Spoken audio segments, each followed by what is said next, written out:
ओम नमः शिवाय सीरियल को फुल HD क्वालिटी में पूरा देखने के लिए हमारे चैनल को सब्सक्राइब करें और बेल आइकन को दबाएं ताकि आपको हमारे नए नए एपिसोड्स देखने को मिलते रहें। मैं ओंकार हूँ। अतीत से जो प्राणी अनुभव प्राप्त नहीं करते उनका साथ मैं भी नहीं देता, किंतु जो अतीत की ज्ञान गाथाओं से शिक्षा ग्रहण कर भविष्य का निर्माण करते हैं, मैं सदा उनका सहायक रहता हूं। अर्थात अतीत पर वर्तमान और वर्तमान पर भविष्य का भवन खड़ा करने वाला शिल्पकार हूं। मैं ओंकार हूं। कैलाश पर श्री हरि विष्णु, लक्ष्मी, ब्रह्मा व सरस्वती पहुंचते हैं और शिव के श्रृंगार की चर्चा करते हैं। श्री हरि विष्णु नारद को हिमालय राज के यहाँ बारात के स्वागत हेतु भेजते हैं। आकाश मार्ग से होते हुए बारात हिमालय भवन पहुंचती है। नंदी पर बैठे भभूतधारी शिव और भूत पिशाचों को देखकर मैना रानी बेसुध हो जाती हैं और शिव पार्वती विवाह की स्वीकृति नहीं देती। नारद श्री हरि विष्णु व पार्वती के समझाने पर मैना शंकाहीन होकर भोलेनाथ के मनोहारी रूप के दर्शन कर अति प्रसन्न होती है। कन्यादान के समय गुरु गर्ग द्वारा शिव के कुल गोत्र आदि पूछने पर नारद उत्तेजित होकर कहते हैं कि जगत पिता का कुल और गोत्र श्रेष्ठ ही होता है। तदुपरांत हिमालय राज कन्यादान करते हैं। पुष्प वर्षा के साथ भोलेनाथ और देवी पार्वती का विवाह संपन्न होता है। देवगण और सभी उपस्थित अतिथि हर्षोल्लास में मग्न शिव पार्वती की जय जयकार करते हैं और उधर विवाह की सूचना प्राप्त होने पर तारकासुर भयभीत व क्रोधित हो उठता है। ये क्यों हुआ? कैसे हुआ? किसने होने दिया? नहीं नहीं नहीं नहीं, ये अच्छा नहीं हुआ। शिव पार्वती का विवाह किसी और के लिए शुभ होगा, परंतु मेरे लिए अशुभ है। शिव पार्वती का विवाह तो हो ही चुका है महाबली, अब क्या करना है इस विषय पर विचार करें। नहीं नहीं,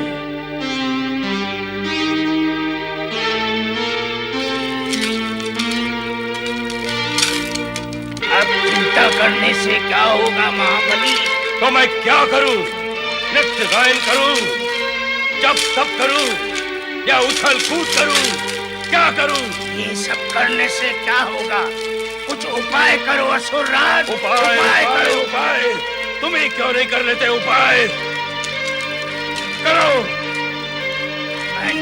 मैं तो केवल बता ही सकता हूँ, उपाय तो आपको ही करना होगा महाराज। तो बताओ ना फिर। शिव पार्वती का विवाह हो चुका है, पर देवी देवताओं को लौटने में समय लगेगा। यही अनुकूल और उचित समय है जब स्वर्ग पर आक्रमण करके उस पर अधिकार किया जा सकता है। हाँ। यदि अविलंब आक्रमण करोगे तो निश्चित सफलता मिलेगी। सेनापति, सेना तैयार करो। हम इसी समय स्वर्ग पर आक्रमण करेंगे। आक्रमण हो।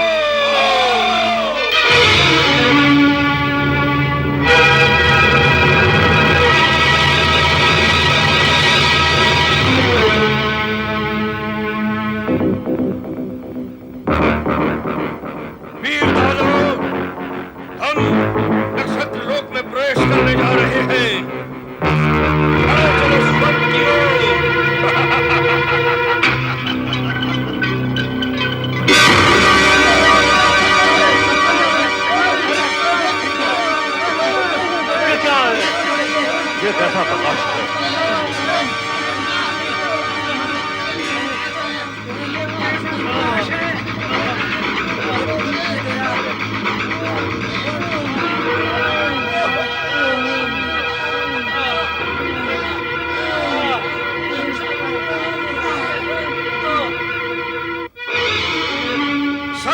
ऋषियों!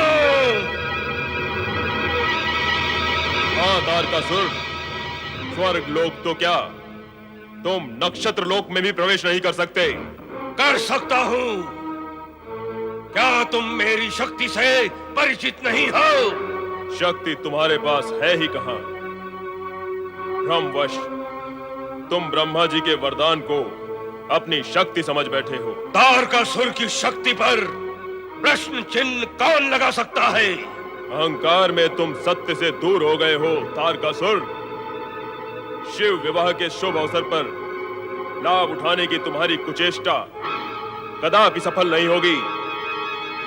अरे स्वर्ग तो सुरक्षित है धृष्ट दानव, पर तुम्हारे आचरण ने तुम्हें असुरक्षित कर दिया है।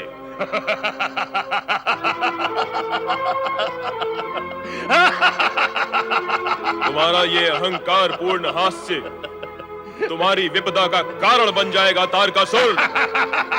तुम देवाधिदेव महादेव से टकराने का दुस्साहस कर रहे हो। अरे देवेश्वर को ज्ञात था कि तुम देवगण के विवाह में व्यस्त होने का लाभ अवश्य उठाओगे। तुम्हारे अवरोध की व्यवस्था पूर्व निश्चित है। मेरे मार्ग में आने वाले किसी भी अवरोध से टक्कर लेने का साहस मुझ में है। निर्बुद्धि, तू तुरंत चला जा यहां से, अन्यथा तू पृथ्वी लोक कभी नहीं पहुंच पाएगा। चला जाऊं? जिस प्रयोजन से मैं आया हूं उसे संपूर्ण किए बिना ही चला जाऊं? शिव पार्वती के विवाह को संपन्न करा के तुमने शिव पुत्र की उत्पत्ति को संभव बनाया है, अर्थात मेरे वध का आयोजन किया है तुमने। मैं भी तुम लोगों के विनाश का आयोजन करता हूं। वीर दानवों, टूट पड़ो इन मुट्ठी भर ऋषियों पर।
वशिष्ठ, देख क्या रहा है? आ, मुझसे युद्ध कर।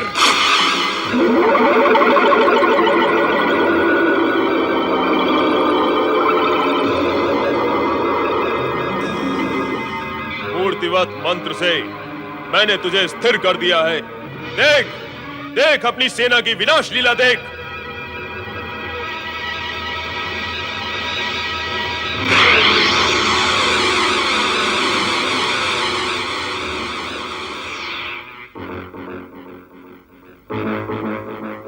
स्थिर मंत्र से मैं मुक्त करता हूं तुझे। अपनी पराजय स्वीकार करके अपने प्राणों की रक्षा कर। जा, चला जा यहां से। तारकासुर, असुर सम्राट और पराजय? नहीं, नहीं। दुष्ट, तू ऐसे नहीं मानेगा। ले, ले ये देख।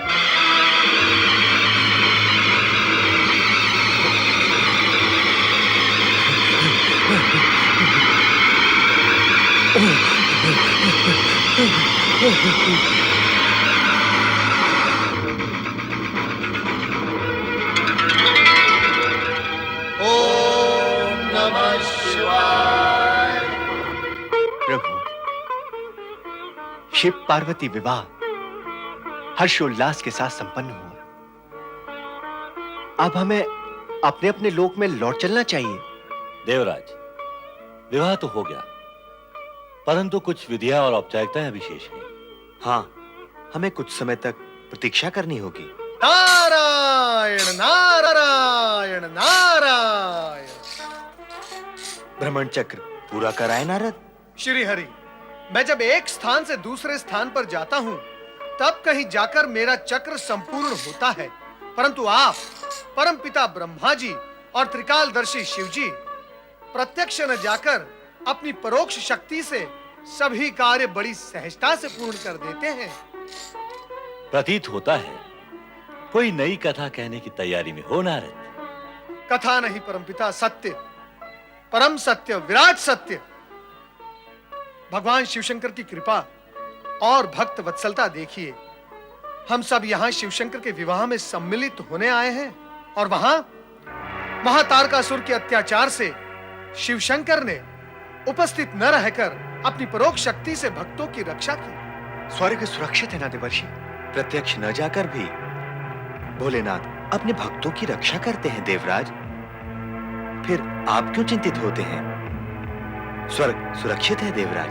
भगवान भोलेनाथ शिव शंकर की जय। भगवान भोलेनाथ शिव शंकर की जय। यहां से विदा लेने से पूर्व भोलेनाथ की आज्ञा अवश्य है।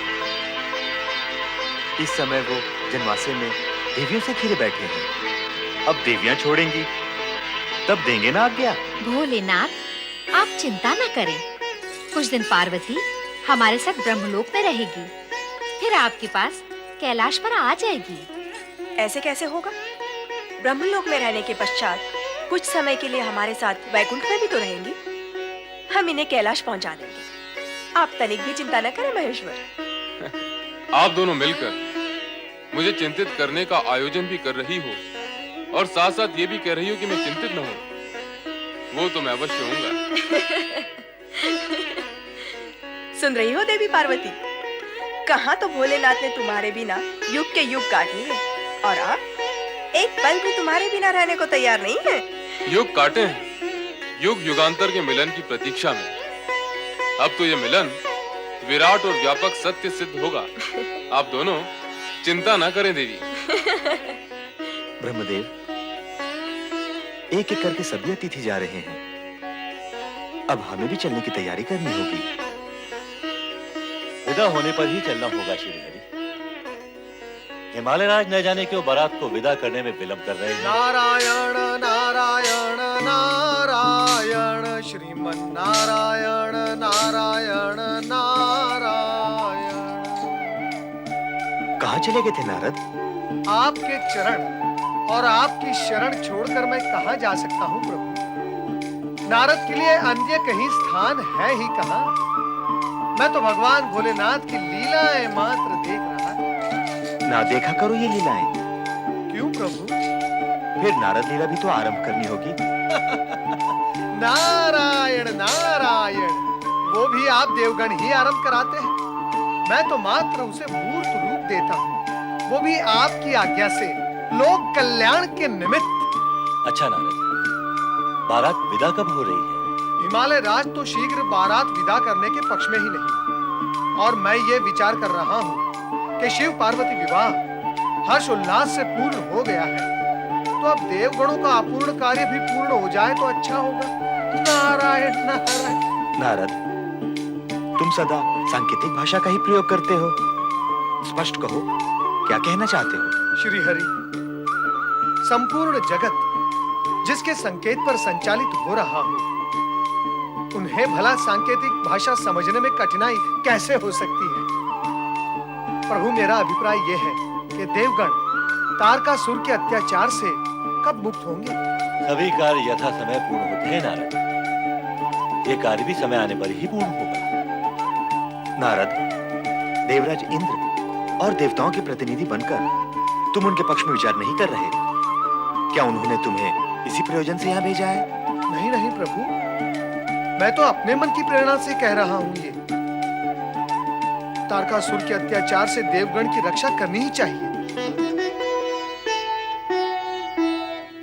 श्री हरि विष्णु जी, सृजनहार ब्रह्मा जी एवं देव ऋषि नारद, मेरा सादर प्रणाम स्वीकार करें। हिमालय राज, सर्वप्रथम आप ये बताएं कि बारात कब विदा कर रहे हैं?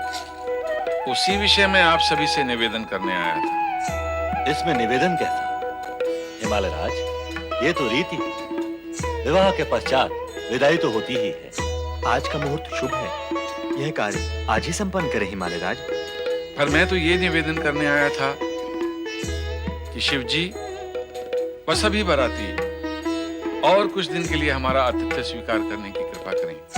नारायण नारायण। हिमालय राज, आप पुत्री मोह से मुक्त नहीं हो रहे हैं। देव ऋषि नारद, संतान के मोह से कोई पिता मुक्त नहीं हो सकता। पार्वती का विवाह शिव जी से हो चुका है पर्वतराज। अब पुत्री के प्रति अधिक मोह उचित नहीं। कन्या को तो पराये घर जाना ही होता है। अब आप शिव पार्वती को सहर्ष विदा करें। मैं भी तो यही चाहता हूँ ब्रह्मदेव। फिर बाधा कहाँ है? पार्वती की सखियों की व स्वयं मैना रानी की इच्छा है कि उनकी पुत्री व जमाता कुछ दिन और उनके संग, उनके सम्मुख रहें। ऐसा करना मेरे अधिकार में तो नहीं है, इसलिए आप सबसे निवेदन है कि आप इस विषय में मेरी सहायता करें। आहा, क्या निवेदन है हिमालय राज। आहा, आपके इस नम्र निवेदन में बंधन है, बिछोह की वेदना है और संवेदना भी। जिस भाव, भाषा और मुद्रा में आपने अपना नम्र निवेदन प्रकट किया है हिमालय राज, इस समय यदि आप भगवान श्री हरि विष्णु से वैकुंठ और परमपिता ब्रह्मा जी से ब्रह्मलोक मांग लेंगे तो वो दे भी देंगे। जिस सरल, सहज और सुबोध भाषा में आपने अपना निवेदन प्रकट किया है, उसे अस्वीकार करने की कठोरता भला कौन कर सकता है ना प्रभु? मैंने सत्य कहा ना परमपिता? नारद, तुम अपने पिता पर भी अपनी लीला चलाने से चूकते नहीं हो। नारायण नारायण। परमपिता, आप भली भांति जानते हैं कि हम सब की लीलाएं शिव लीला के अधीन है।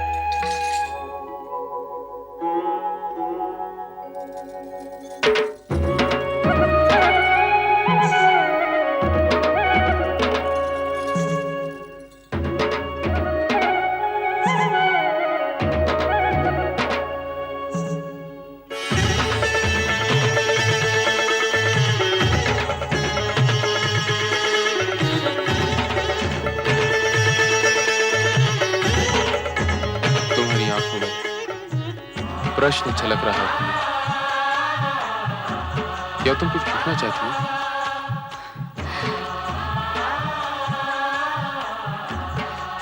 अब तो आपकी लीलाएं समाप्त हो गई ना स्वामी?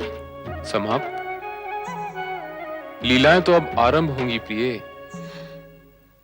तो क्या आप अब भी मेरी माता को भ्रमित और व्यथित करेंगे? नहीं नहीं, मैंने न तो कभी उन्हें भ्रमित किया है न व्यथित।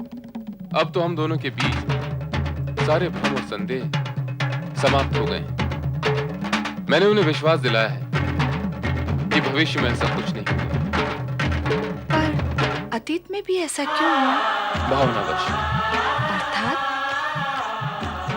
जैसी जिसकी भावना होती है उसे वैसा ही रूप दिखाई देता है।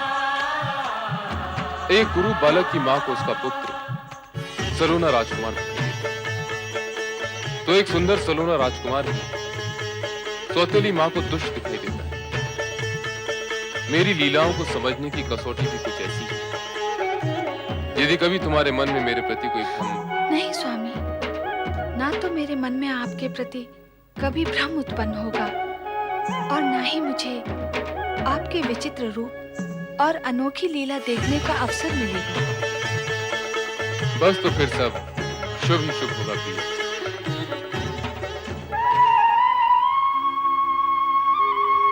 नारायण नारायण नारायण। देवराज इंद्र, आप और यहाँ? परंतु आप तो... अरे अरे अरे अरे अरे, आपकी पुकार पर मेरे श्री हरि विष्णु का नाम स्मरण अपूर्ण रह गया, उसे मैं पहले पूर्ण कर लूं। श्रीमन नारायण नारायण नारायण। अब बताएं, आप पुनः यहाँ? आना पड़ा, आपसे प्रार्थना करने के लिए आना पड़ा। कैसे प्रार्थना?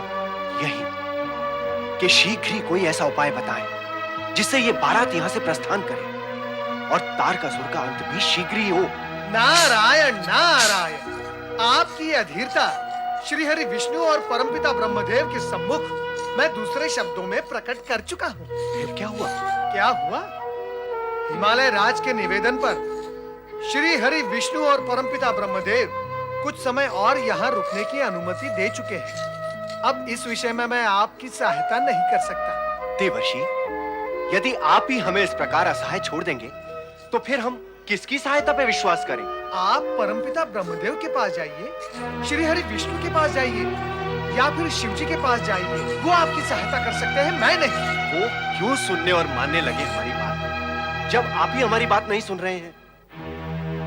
देवर्षि, त्रिदेव तक जितनी पहुंच आपकी है उतनी अन्य किसी की नहीं है। नारायण नारायण, देवराज आप मुझ पर अपनी लीला चला रहे हैं। मैं लीला नहीं चला रहा हूँ देवर्षि, मैं तो केवल आपसे प्रार्थना कर रहा हूँ। शीघ्र ही कोई ऐसा उपाय बताएं जिससे ये बारात यहाँ से प्रस्थान करे और तारका। देवर्षि, कल तक नन्ही सी बच्ची थी, आज कैलाशपति की पत्नी बन गई। अब ये हिमालय भवन छोड़कर कैलाश चली जाएगी। हाँ, हमारी महारानी अब अकेली रह जाएगी। मैना रानी, पुत्री का विवाह जगत के श्रेष्ठ वर श्री शिव भगवान से आनंद पूर्वक और निर्विघ्न संपन्न हुआ है। पुत्री का आयुष्य सुखमय है। तुम्हें तो इससे अति प्रसन्न होना चाहिए, पर तुम उदास हो, क्यों भला? पुत्री का वियोग ऐसा ही होता है देवी लक्ष्मी। जिस माँ की पुत्री सदा सदा के लिए अपने पति के घर जा रही हो, उसके हृदय की क्या दशा होती है, यह तो केवल माँ ही जान सकती है। पर ये तो होता आया है और होता ही रहेगा। कन्या को माता पिता का गृह त्याग कर पराये घर जाना ही पड़ता है। पुत्री का भावी जीवन सुखी हो, माता पिता के लिए यही सबसे बड़ा सुख है। दुख ना करो महारानी, हर्ष और उल्लास के साथ पुत्री को विदा करो। नारायण नारायण नारायण, श्रीमन नारायण नारायण नारायण। नारद, तुम यहाँ? क्या करता? मैना रानी का दुख मुझे यहाँ खींच लाया, परंतु आपके दुख का कारण क्या है? पुत्री का वियोग ही दुख का कारण है नारद। नारायण नारायण। मैना रानी, कहीं आप इस कारण तो दुखी नहीं कि भगवान शिवशंकर आपकी पुत्री के लिए अयोग्य वर हैं? नहीं देवऋषि, नहीं, कदापि नहीं। शिव जी तो संसार के श्रेष्ठ वर हैं। मेरी पुत्री पार्वती उनके साथ सदैव सुखी रहेगी। मेरे मन में उनके प्रति जो शंकाएं थी, उसी कारण मैं दुख पाती रही हूँ। पर अब सब कुशंकाएं समाप्त हो चुकी हैं देवऋषि। तो फिर तुम दुखी क्यों हो? प्रसन्नता पूर्वक अपनी पुत्री को विदा क्यों नहीं करती? तुम्हें पुत्री मोह है और तुम्हारी पुत्री भगवान शिवशंकर पर मोहित है। विवाह पश्चात तुम्हारे मोह का नहीं, इनके मोह का अधिक महत्व है। अतः मोह त्याग कर प्रसन्नता पूर्वक अपनी पुत्री को विदा करो।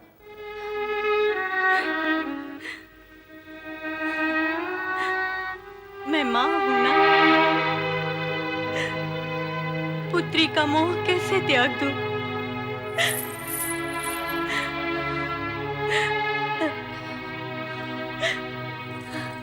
अपने हृदय के अंश को अलग करके विदा करना आसान ही है। मेरी पुत्री,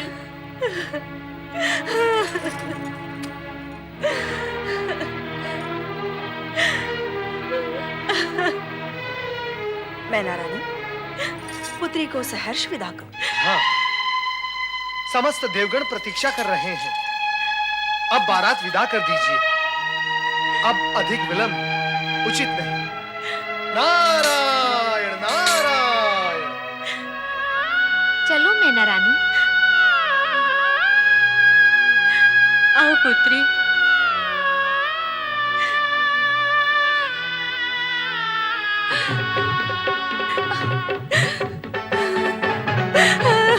मेरी पुत्री।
शंकर,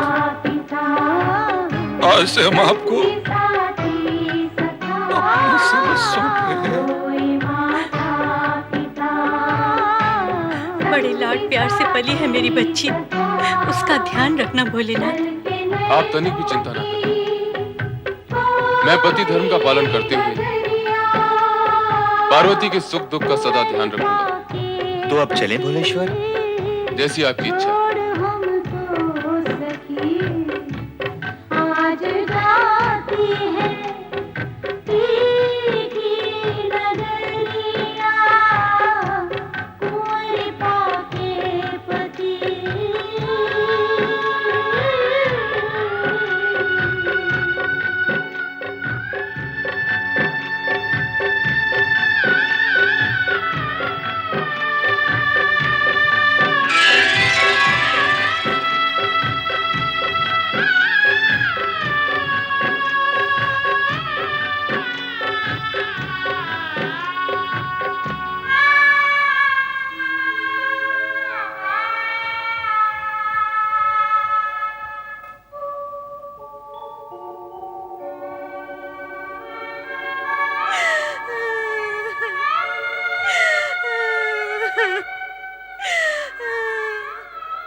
हे शिव शंकर, विवाह के इस मांगलिक एवं शुभ अवसर पर हमारी ओर से बधाई स्वीकार करें।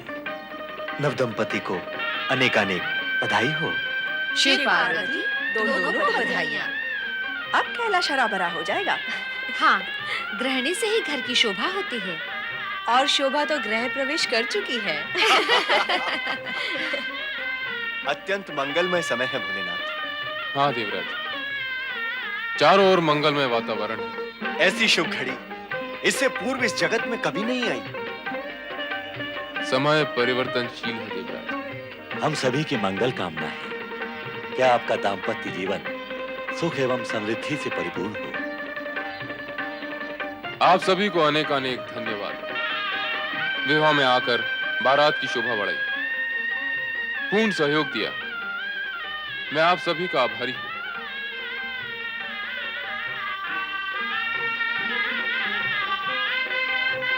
नारायण नारायण, धन्य है आप और आपकी लीला, धन्य है। संपूर्ण जगत का भार उठाने वाला आज स्वयं आभारी है। नारद, तुम्हारा मन किसके भार से भारी हो रहा है? भोलेनाथ, तीनों लोकों में तारकासुर ही सभी के जीवन का भार बना हुआ है।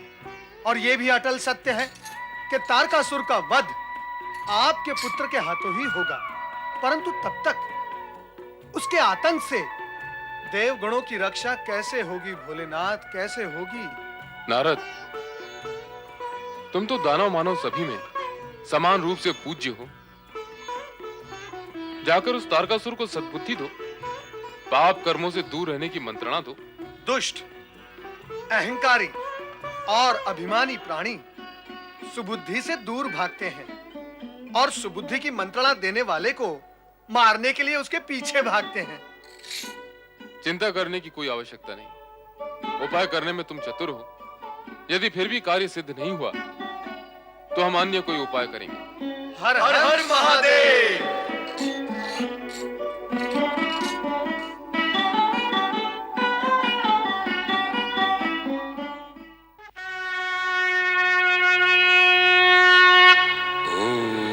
नमः शिवाय,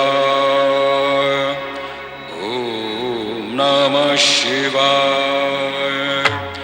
ओम नमः शिवाय, ओम नमः शिवाय, ओम नमः शिवाय।